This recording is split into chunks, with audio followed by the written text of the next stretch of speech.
burned him out? The bottom line is, we have all this stuff because of a religion called the Kabbalah, and we got a different Messiah. So God selected Abraham, Satan selected Abraham. In Judaism, we have two messianic lines. One of Jesus and one of the Antichrist. And that is where the clash is coming from. And that's eventually where it's going to get very violent down the road. Now, how close are we to having this stealth takeover of America complete? I mean, what are the parallels between, because everything, it seems to be cyclical. World War I, okay, we got a little mileage out of that. Let's do World War II, get a little mileage out of that. And by that time, the corporation has expanded to various parts of the world. And the central banking system is consolidated and so forth. So I'm just wondering, where are we on this cycle that seems to be visible throughout the last at least 200 years? What the Kabbalists want to do is they have this is the object they had to get rid of the mosque in Jerusalem on the temple ground. That has to go.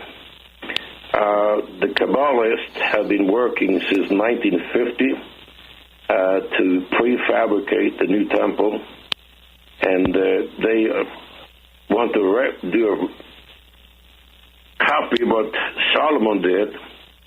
His temple was prefabricated, and then he worked for 7 years to prefab it, and then when he was ready, they put it together. The Bible says there was not heard a hammer or a saw as he got together. And that's what they have done. So the temple is ready. Having forklifts and all-time tools that we have right now, I would say that the new temple can go up in about 1 week. But they got to clear the mosque.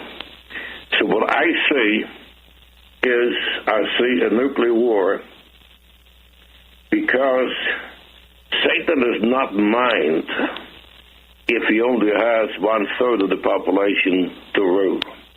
He wants to rule the world. He wants to be the master. He doesn't care how many people get killed. And we had a lady back in 1969 from Norway that gave a prophecy. She's never given a prophecy. She was just a regular Christian. And they wrote it down. And she said that the World War III would start at a place that no one expected it to start. And it would smolder for a while, and then it would explode in a nuclear war, and that nuclear war would be over in about 7 hours. So my prediction is, this is what I see. The U.S. will be toast. Russia will be toast. China will be mostly toast. Europe will be toast. And so what the Antichrist will have left is the Middle East and Africa, South America, was left over in Asia. That doesn't sound good, does it? No, it doesn't sound good, and we got to remember this, that how they think. They sacrificed.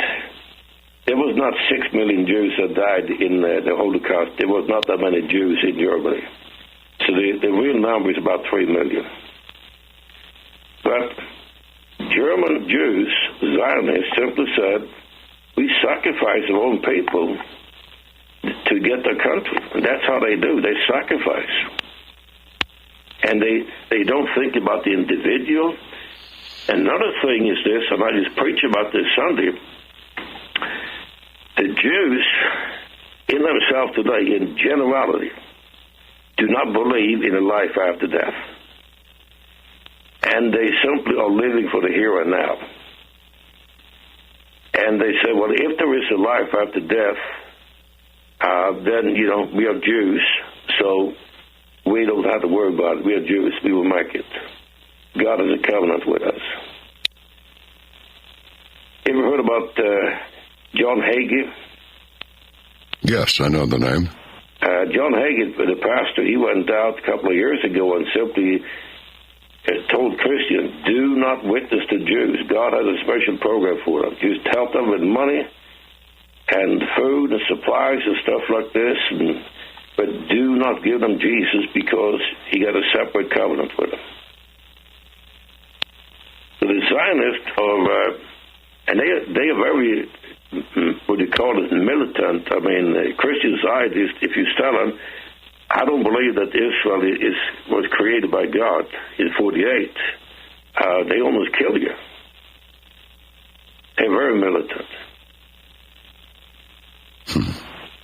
Yeah. Well, now, if this is to be believed, there's a little breaking news here. At least 10 Jewish people have been arrested in connection with a bizarre secret underground tunnel brawl at Chabad headquarters in Crown Heights, New York. Mm-hmm. This was after Bochurim ripped wooden panels to prevent a cement truck from sealing off the recently discovered tunnels. Tunnels were allegedly dug around 6 months ago in an attempt to expand the iconic synagogue. This case is being investigated still. More details as they become available. This is pretty weird. There are pictures and everything. Chabad is a Kabbalistic group of Jews. Mm-hmm, there you go. X-ring, Pastor. Wow. You know, I am sure this program to some people sounds highly prejudicial, racist, and every other negative comment they can throw at something they don't like hearing. But, you know, once you see it, once it's a matter of history, and not just one source, not just the one you go, okay, well, I kind of like the way this is written, I like this one. No, you don't. That's the one you go, okay, I'll set that aside. Let me find something that disagrees with me. You know, once you vet this, you can't turn away from it, Pastor. You just can't. And I'm thinking it is potentially the doom, the big permanent eternal doom for those that do turn away from it. Once they see it, they just, well, I've seen it and I believe it, but I just can't deal with it. I mean, I'm sure there's some people like that out there, and I just pray that they will be strengthened to withstand the truth, because it's not always, a little basket of flowers, you know, maybe a little bubbly to go with it. No, the truth is like a punch in the face sometimes, but it's the truth. You got to deal with it, don't you? I'll stop now. Over to you. So what I did was this. I started about 2013. I have written 8 Kabbalah books. They are steps. And the first book deals with Sabbatai Sevi, and he's explicated in 6066. And then I'll lead it up. And the last book is called Bitter Fruit. And in Bitter Fruit, I talk about the Order of Skull and Bones that was founded in 1832. And they decided that they were going to take over the American educational system. And so I have given the chronology order of that in a Bitter Fruit. And now the Jews, actually the Kabbalistic Jews, did not think. That reminds me of the story of the snake and a woman that Trump was talking about. They have nourished these people and got them so riled up, and then when the war in Israel started, they turned on them.